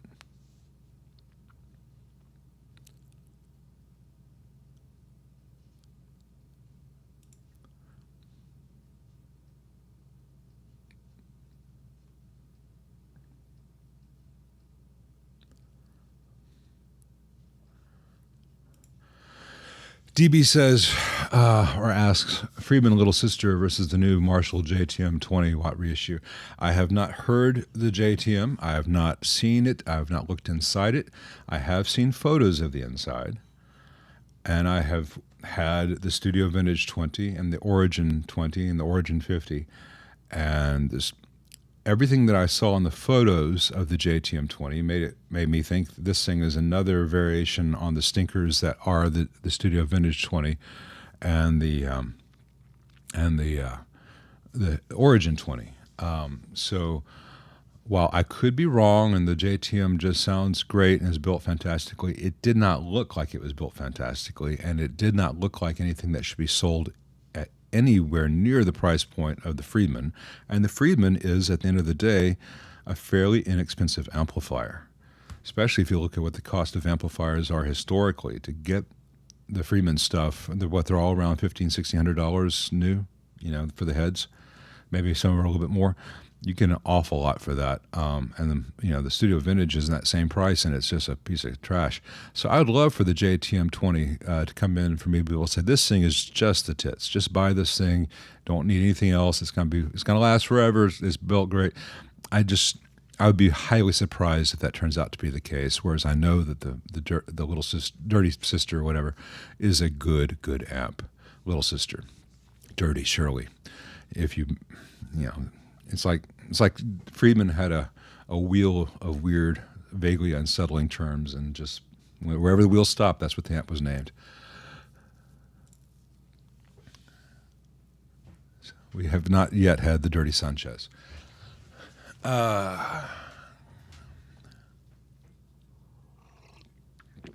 Hey, Luis Pombo. I have had one Tony Bruno in. I don't recall whether it was the same model that you're discussing. The one I had in I thought it was a pretty good amp. It was built much like the Custom Classic with some of the same strengths and weaknesses. I was not a huge fan of the way it was built, and I thought it was much more Fender-like than it was Vox-like. So I did not understand why Vox was offering it, because it sounded like a Fender-esque offering, which is not playing to Vox's strengths, in my opinion. But I didn't think it was a bad amp. And if you love the sound, that's great. I don't see them very often. I don't think it's because they don't fail. I think it's because there just aren't a lot in this area. Hey, V for Vicious. If you like the Blues Junior and can spend more but don't like Vox, what would be my recommendation? Well, I don't know what sounds you're trying to get. So if you can tell me playing styles or players you love and sounds you particularly like, I might be able to help you more. But and I also would wonder if you ever really, really tried Vox, if you had someone there to guide you through how to use the controls. Because if you're coming from Fender or Marshall, the Vox tone stack does not initially make sense. And if you set it to where you think it should sound good, oftentimes it will not. That does not mean that the amp's not good. And if you look at that video I did with Steve Selvage, Tone Hang with Steve is what I called that. He was plugged straight in with a 335, and he wasn't moving the knobs a lot, and he was getting all kinds of different sounds just based on how he played the guitar and the pickup selection. So, but without knowing what styles and sounds you're after, I can't tell you blanket what's a better recommendation, but I can tell you that the Blues Junior would never be a recommendation. Hey, ARS is a bit all over the map. They've had some axials that have been problematic in some Friedmans. They've had axials that are fine. They're multi-section can caps I personally have had good experience with, but I've had other techs who are friends who have related bad experiences with them. So whenever it's possible for me to get a cap from F&T instead, I will. And Tube Amp Doctor has a few as well. But if I needed to go with ARS for whatever reason, I would take that gamble. But it's not something I would necessarily spec out in a production amp myself. Just because when techs I really admire and respect say, hey, I keep having problems with this, I listen, even if I've not had that problem myself.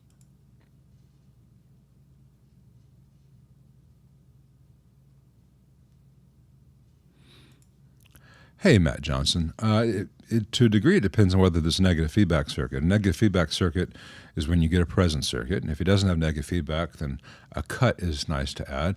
I've actually done amps with both. They do different things, and they react differently.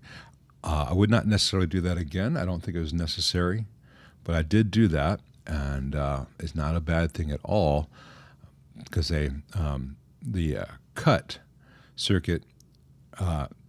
Here's where I would suggest it. If you have an amp with a post-phase inverter master volume, say below 9:30 o'clock, 10 o'clock and lower, in that range of the master volume, the present circuit's not going to be operating really. Because the negative feedback is going to kind of fall apart. So if you then wanted to have control over your high end at that point, a cut circuit on top of that can be very nice because you can roll down the highs. But in most amps, if you have negative feedback, go with presence. If you don't have negative feedback, go with cut. Hey, Michael Padilla, thank you very much for that. He says, when you change out a 2-conductor power cord in the vintage amp, do you remount the chassis hole to accommodate the strain relief for the larger 3-conductor cord? I very rarely do. I have a strain relief thing that I get from Heiko, which is carried by Mauser, which instead of having the standard clamp like you find in most vintage amps where it just really compresses it and you got to fit the whole thing through a hole, it's a much more gentle thing that puts pressure evenly across the entire cable instead of getting that kink, which also means that I can usually fit that Heiko, I think it's called a cable gland, which is a terrible thing. It should be the name of another Friedman. The mini gland, the sister gland, I'll stop. But, sorry guys. So what's in this coffee today? It means I usually don't have to open up the hole, or at worst I have to just knock off those little flat sides to get the whole thing to 1/2 inch. But if you look into my videos, I've put I've shown the Heiko thing in a lot of videos, and I've even put that part numbers in some. And okay, you also emailed me about the 62 AC30, and I've not heard from you lately. I will look for that. I'm sorry, I am still trying to get through emails, and a lot of times I'll sit down and do like 30 minutes of emails, and all the obvious spam goes away. Then I've got to read through, and then the phone rings, and I got to get to the next amp, and it's hard.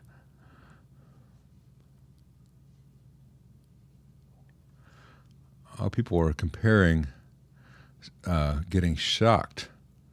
I was talking about getting shocked like an hour ago. Hey, Basil. Best built amp I've seen, not counting ones I built. Well,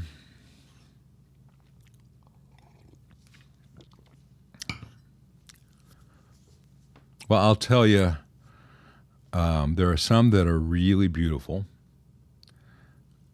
Here's one that I know is both really beautiful, and I have direct experience of how well built it was. Had a client, lived in Arkansas. It's about 7 years ago. And a tornado came through his town and hit his house. And when he and his family came out of the shelter, a big chunk of their house was gone, including his guitar room where all his amps were. And if he sees this and I'm getting the story slightly wrong, I apologize. It's been a while. But he found one of his amps a couple 100 yards down the street, halfway buried in the mud at the base of a tree. And it was his Germino Monterey, which is like a 100-watt Marshall, the 67 version of what would become the Super Lead. It hadn't branched off into Super Lead versus Super Bass yet, but it was pretty super. And he brought it to me. I got the mud off of it, and I opened it up, and I cleaned it all out, and I gave it an inspection. And that thing had been in a tornado and had been flung a couple 100 yards down the street and buried in the mud. And it suffered broken EL 34s, or I think they were 34s, yeah, or 60A7s, whatever. Not Germino's fault. And one solder connection broke in the amp. That was a very, very ruggedly built amp. And aside from cleaning it, which took a few steps, no real work was necessary other than putting new tubes in and cleaning, making sure it was all clean. And it sounded great, and it held up to pretty severe abuse. It's not necessarily the prettiest amp out there. Germinos are lovely in their construction. But what he does is purposeful, and it's not overbuilt the way you see in mattresses or the cars or Dr. Z's with multiple wraps that exceed mil spec stuff. He does it to actual mil spec, so not even one full wrap, not let alone multiple wraps. That's actual mil spec, and it holds up. And the proof is in the Tornado Pudding, which is one of the least popular flavors.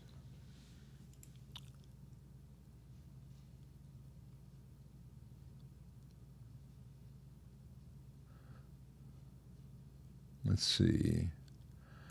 Hey, Sunny D. What happened? You used to be everywhere in the supermarket. Haven't seen you in a while.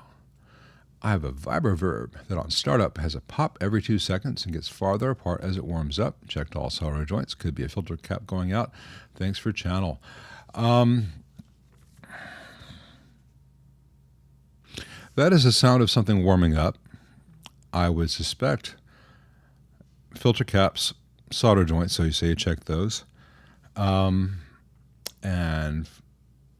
farther down the list, arcing within a power or a standby switch. I don't know whether you can see or hear a difference between powering it on in standby versus powering it on in play. But especially when things have a time, if there's a consistent interval, that usually points to a capacitor, because it takes X long for something to charge up and then discharge and then charge up and discharge.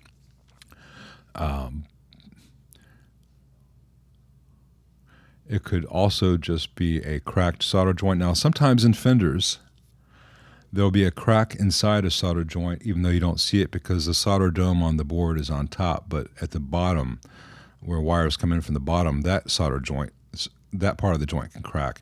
Everyone has seen, probably on my channels, solder joints on fender where the resistor is coming into the joint from up top, and you can just see a little hole around the resistor lead, and I can pick the resistor lead up and then put it back in the solder. On fenders where wires are entering the eyelet from the bottom, that can happen there too, though you can't see it. So when in doubt, go through joint by joint. But you can speed that process up. If you have a vibroverb, I would pull all the preamp tubes except for V1 and V6 and see if it does it with just the normal channel.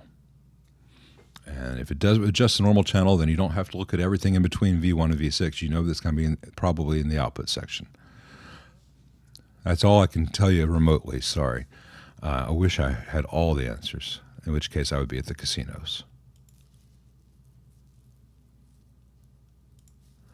Hey, Dennis, he's got a Sir Ombre, crackling when he first powers up, goes away after a few seconds. Doesn't reoccur until he turns it on again. Most likely a rectifier tube. Yeah. Assuming that model has a rectifier tube. I don't recall. I think it does. Now, if it happens when you first power it up, it goes away after a few seconds. Do you mean after when you first power up and then 30 seconds later you start to hear crackle? That would point to the rectifier tube. If you first power it up and you hear crackle, but then it goes away, and then you begin to get sound of the amp, may not be the rectifier tube. I'm trying to remember if they have a thermistor or any kind of inrush current limiter on that circuit. I don't recall. But I'll tell you who would know is John Sir, and he has incredible customer service. So it's Saturday. Hopefully they're all off doing sunny California things. Give them a call on Monday and tell them your symptom, and I bet they will have a much better answer than my guess, because unlike me, they actually have the schematic and the circuit in front of them, or can have in 5 minutes. But they're good guys. Hey, Darren Farrell, I appreciate that. I do try to make the time for this kind of thing. It's fun, too. Let's see.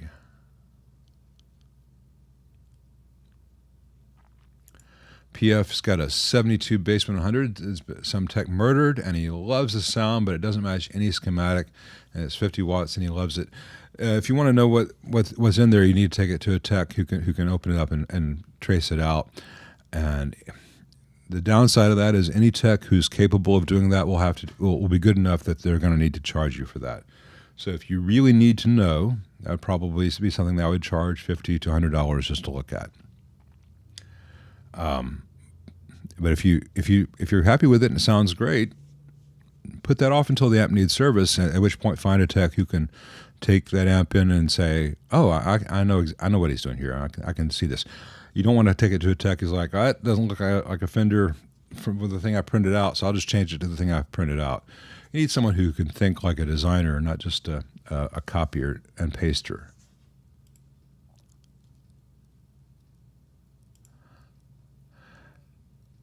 Hey, you won't find any reviews of the Fuchs Casio line because they're not the Casio line, they're the Casino line. This is a Casio.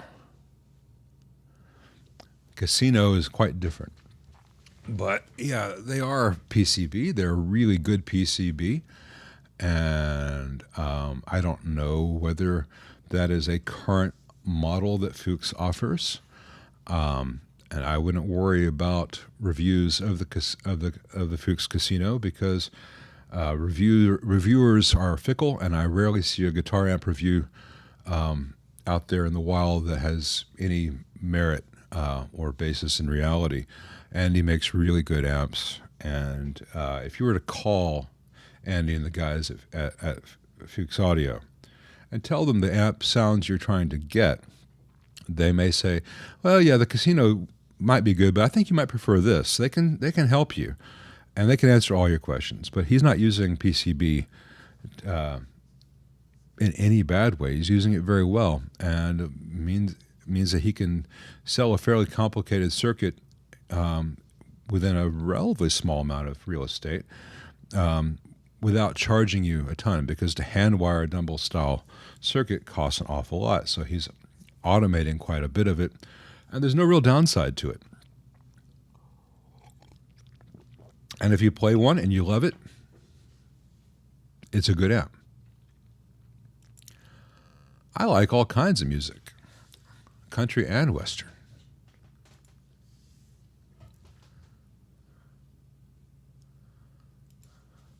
Hey, Martin.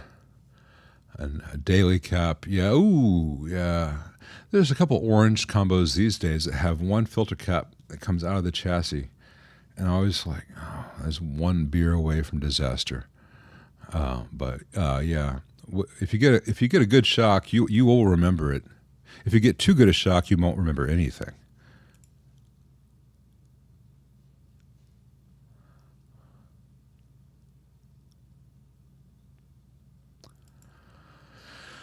Ooh, Paul Johnson is working on a 55 Silvertone 1335. The 6L6 bias is created from the preamp heaters in series from cathode to ground, creating about 19 volts. Ugh, yeah. What happens with an open preamp heater? Well, then you lose your output tubes because it's a terrible, terrible circuit. Find a way to create a bias supply independent of the preamp supply, because it's stupid and insulting. And Silvertone was always going to go with the cheapest possible option. They weren't thinking that anyone in 2023 would be playing that thing. My God, they were just trying to make it last long enough to get through payday.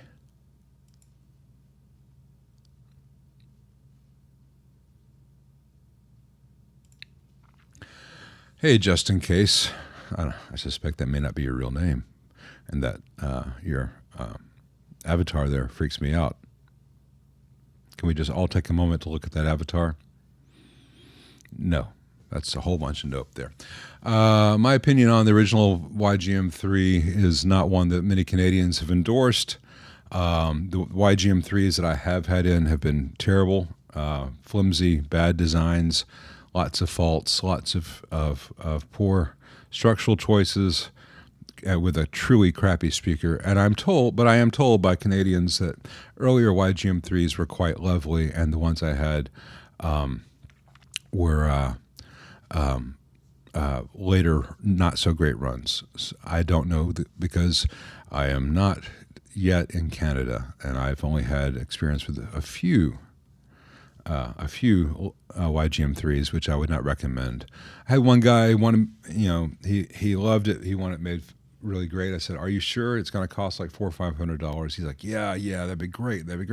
So I just built that thing infinitely better than they ever did. You can still see it on the channel, maybe on the YouTube thing, maybe on the older Facebook stuff. But terminal strips, really great can caps, changed the ground scheme, gave it a much better tone stack. I think I borrowed it from the 5E3.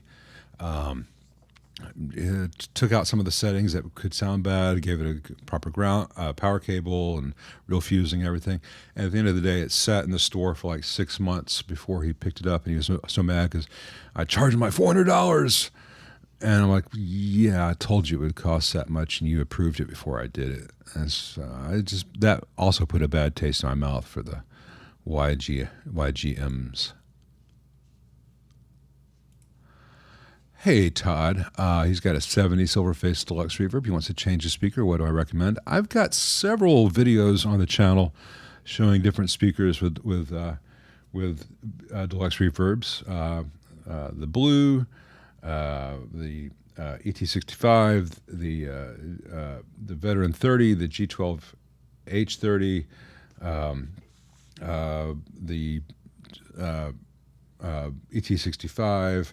The Avatar is A50, Jensen C12Ns. There's quite a few featured. A lot of times you're hearing the same playing, through a looper pedal, through the same amp, and the only variation is the speaker, and then slight variations where the mic was on each speaker. That I tried to get them the same. And people listened to those videos, and they came away with very different preferences. The only thing I can say is that very few people tend to like the C12K that Fender puts in the reissues these days. So, in general, that said, you should look at all that stuff. Most of my clients like one of two speakers in their deluxe reverbs. The ET65 for guys who want it to be a bit warmer with a bit more mids, and the G12C for those who want it to sound more like a 60s twin with a little more scoop and a little more glass. But there are a lot of great choices for the deluxe reverb amp. I just don't think that any of them rhyme with C12K.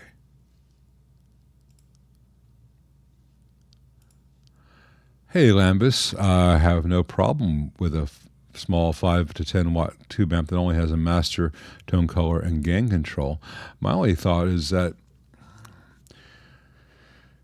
as far as a quality amp goes, it doesn't cost much more to make a 15 watt amp than it does to make a 5 to 10 watt amp. And so if you're going after quality, you're spending quite a bit.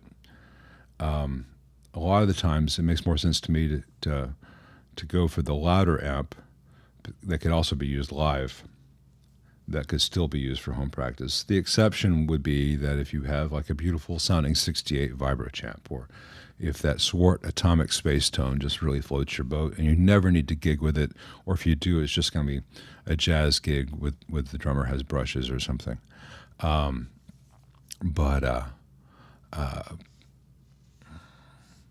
Hey, if there's a 5 watt tube amp out there with a master tone and gain control that you love the sound of, just why not?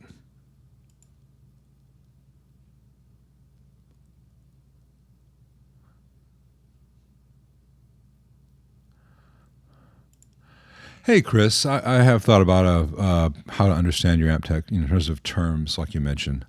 I think Uncle Doug has covered that pretty well. Uncle Doug is much better at the prep work with graphs and charts and whiteboard explanations of stuff. But I think you would need to. I would have to recover all that same territory, and I don't see why it's necessary unless it's for my ego to say this is my version of basic stuff that everyone knows. I'm not saying that Uncle Doug only knows basic stuff, but he's always done a great job he has already done a great job, as always, of presenting this information. That is there, that is findable, and if anything, my version would just be longer than his, so probably better for you guys to watch his. Thanks, Trio Life. I appreciate that, man. That's very kind of you. If I were to build an app for my own use, money was no object.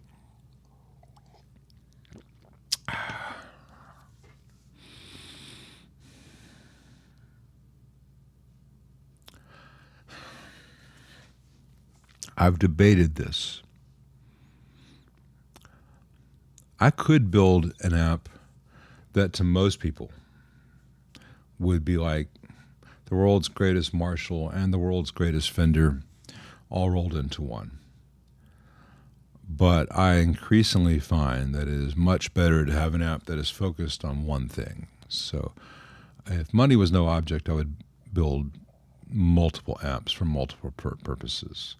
Because whenever you are having very different end results in design mind, that there are going to be compromises. And like you said in your question, what is the ultimate? What is, I would rather have 3 truly excellent one-trick ponies than one pretty good amp that did 3 tricks.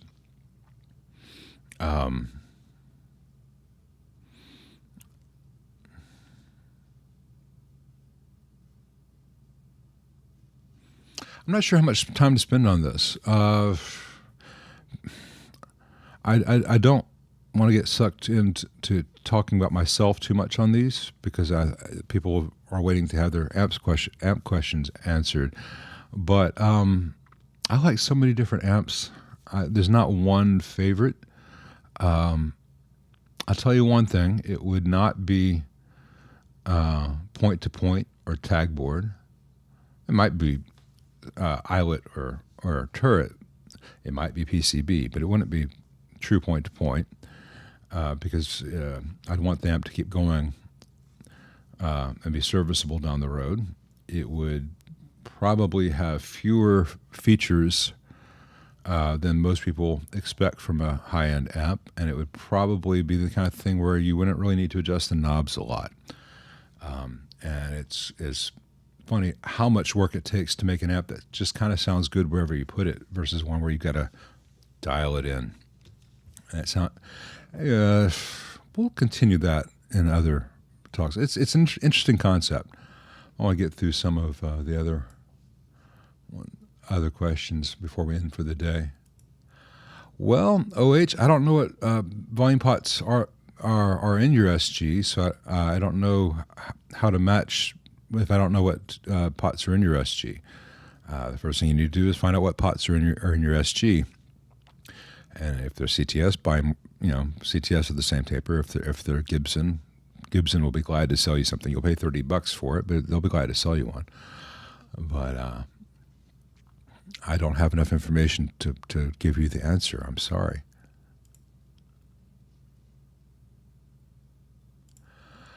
Yeah, I don't know if in the Quad City area, but I have a good friend, Robert Ludeman, and he is somewhere in Iowa. Luedeman, Robert. He is fantastic. He is in Iowa, and if you tell him I sent you, you'll get an extra special expensive rate. But yeah, he's who I'd send it to.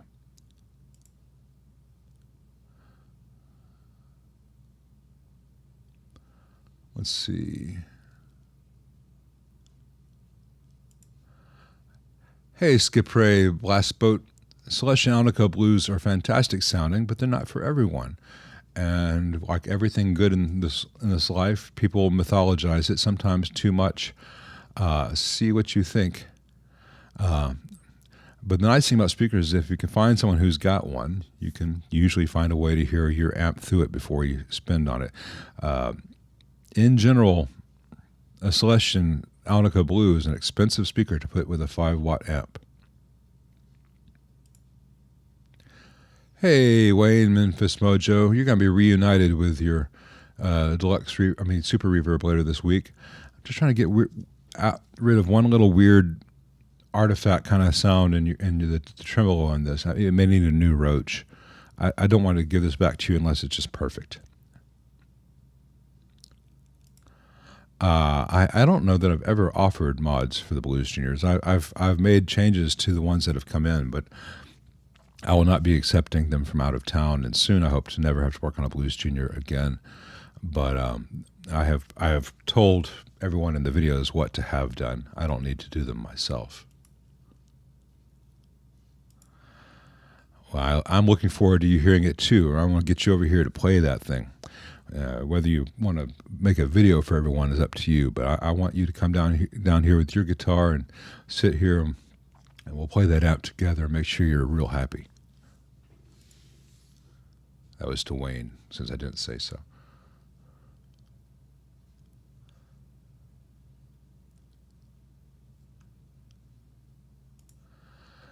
Well, Hugh Janus, he says I have him second guessing every amp he thought he might want, matchless car, etc. Now he's thinking Swart. What would be a take to the grave new amp under 4K, 15 watts to 40 watts? Swart is fantastic. Top Hat is really quite excellent. Matchless, some of the models I think are better than others. Car, I think, are generally speaking really good, though real heavy-handed with the silicone. I'm not a big fan of that attenuation circuit on the car because you have a choice between 12 watts and then it's like half watt and then goes down from there. There's no way to say, hey, it's just a little too loud. Let me turn the master down a little bit. That attenuator on some of those cars is kind of heavy-handed. But,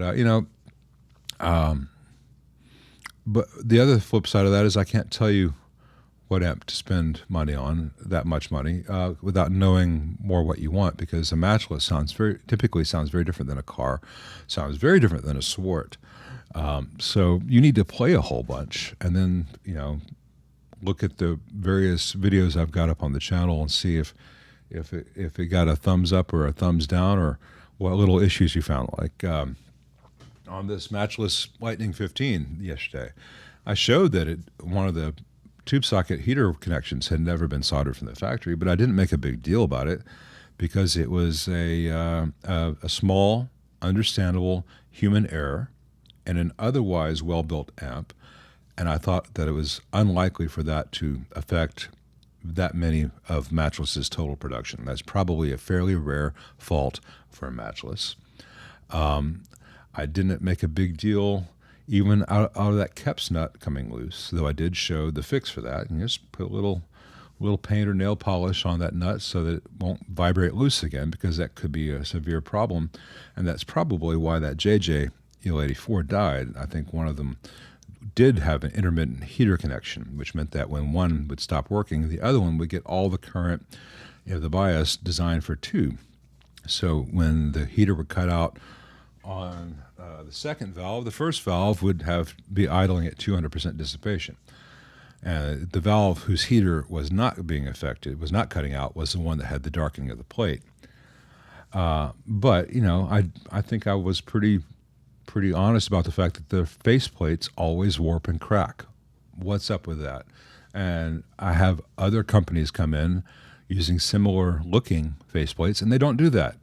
For my issues with some Dr. Z designs, their faceplates tend to be okay. They seem to be a fairly similar acrylic plastic, but obviously there's some difference because the matchless ones warp and distort and crack, and it seems odd that, going on 40 years now, they've not fixed that. I know that makes me mean. And there are people who will hear that and say, whatever, man, matchless is famous, you're just like some guy, so everything you say is bullshit. And to which I say, good luck to you people. Who has time for that? I'm trying to get to any other questions I need to get to because we're going to be wrapping this up pretty soon. I've got some family stuff to do.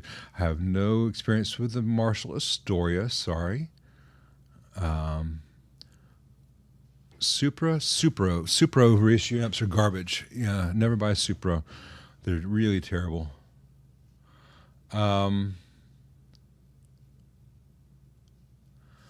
Eagle Ray Rob, I don't have time today to answer how cathode followers affect the efficiency of an output stage, but that's the entire secret to an SVT, and that is also that basically Dumble took the power section from SVT and chopped it off and stuck it in the steel string swinger, and you can actually do that with MOSFETs in place of tubes for the cathode follower. But that would be a 30-minute answer that I do not have 30 minutes for today. I do not have a... first of all, I love that you said Corpus. I don't I don't have any plans on writing a book on this stuff. If I were to write a book, it would be I would be more interested in actually writing a book rather than just sitting down and talking about my day gig. And I think I'm by the time either I stop doing this or YouTube kicks me out or whatever, I will have built up a pretty good backlog of video thoughts on amps. But yeah, and the 200 character limit is frustrating on here.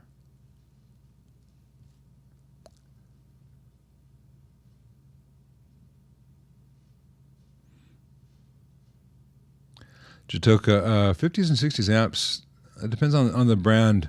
The triads and Schumachers that Fender used were fantastic, and some of the Gibson ones were good, and some of the Gibson ones were really underrated. There were no MOV snubbers or flyback diodes back then. J. Michael asked, what Fender amp can I recommend? He likes clean Fender tone.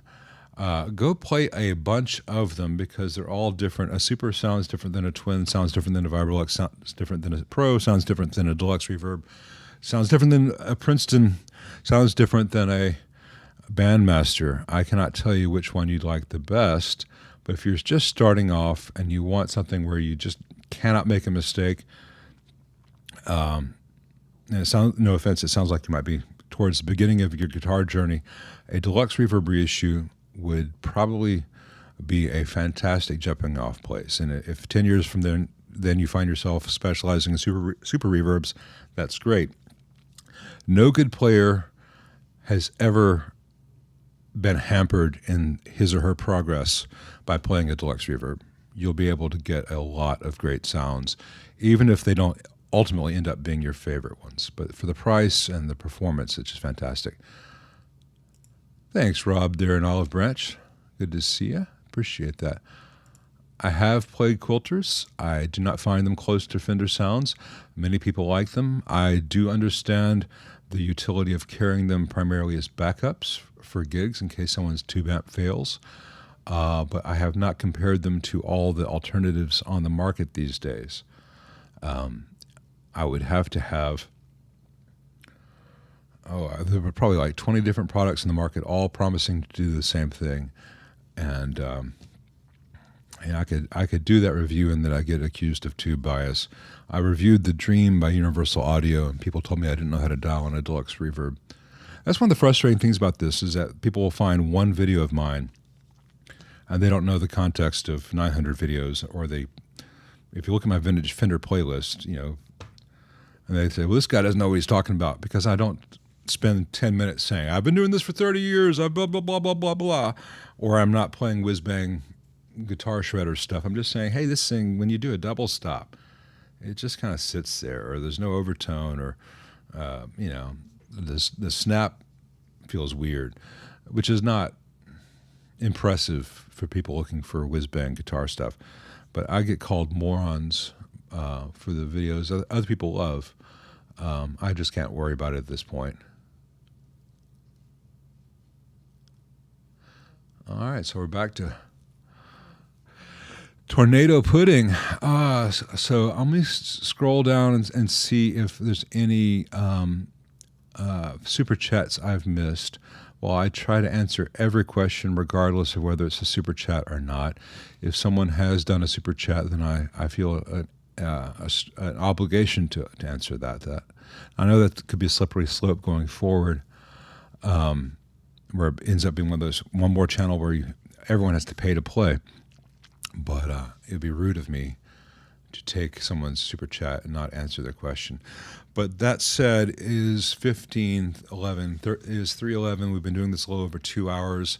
Normally I do 3 hours, but I've got family stuff I need to get to. So we are going to wrap this up. And I appreciate everyone spending this part of their Saturday with me. Certain regular joiners of the chat are not here, and I have suspicion that they're all over watching Tim's live stream, which I can accept being second fiddle to Mr. Pierce. But if you guys like hearing about this kind of stuff and you're looking for something to do after this, Tim Pierce has got his live stream going on now, and he's always a source of good information and good nature. And I wish him well, and I wish you all well. Have a lovely week.